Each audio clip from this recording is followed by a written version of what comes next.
जय श्रीराम साथीहरू, आजको खास गरेर यो भिडियो छ यो मुस्लिम दाजुभाइहरूको लागि। दाजुभाइहरू त उनीहरूलाई भन्नै मिल्दैन, दाजुभाइ भन्ने लागेकै छैन उनीहरू। हरेकचोटि जब जब हाम्रो नेपालमा दङ्गा हुन्छ, जब जब नराम्रो वातावरण बनाउँछ, यो मुस्लिम दाजुभाइहरूबाट सुरु गर्छ। जुनसुकै ठाउँमा नेपालमा हेर्नु उनीहरूले नै सुरु गर्छ के जहिले नि। यो भिडियो एकछिन हेर्नु, यो भिडियो।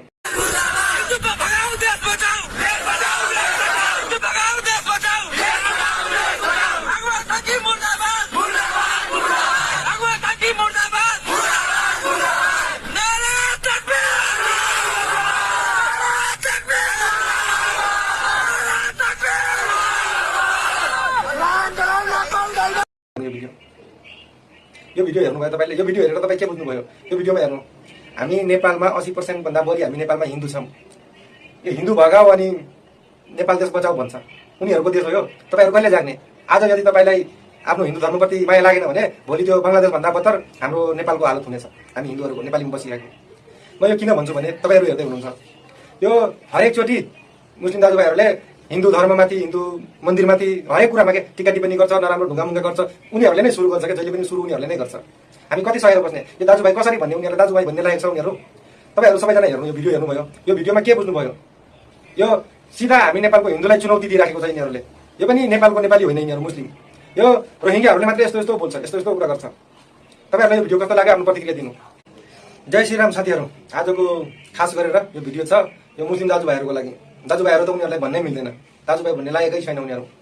हरेकचोटि जब जब हाम्रो नेपालमा दङ्गा हुन्छ, जब जब नराम्रो वातावरण बनाउँछ, यो मुस्लिम दाजुभाइहरूबाट सुरु गर्छ। जुनसुकै ठाउँमा नेपालमा हेर्नु उनीहरूले नै सुरु गर्छ के जहिले नि। यो भिडियो एकछिन हेर्नु, यो भिडियो।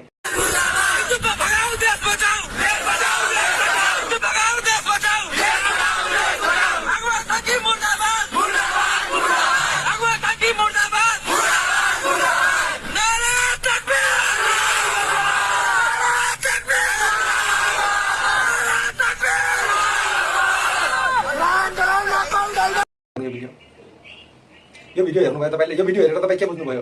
यो भिडियोमा हेर्नु, हामी नेपालमा 80% भन्दा बढी हामी नेपालमा हिन्दू छौँ। यो हिन्दू भगाऊ अनि नेपाल देश बचाऊ भन्छ, उनीहरूको देश हो यो। तपाईँहरू कहिले जाग्ने? आज यदि तपाईँलाई आफ्नो हिन्दू धर्मप्रति माया लागेन भने भोलि त्यो बङ्गलादेशभन्दा बत्तर हाम्रो नेपालको हालत हुनेछ। हामी हिन्दूहरूको नेपालीमा बसिरहेको।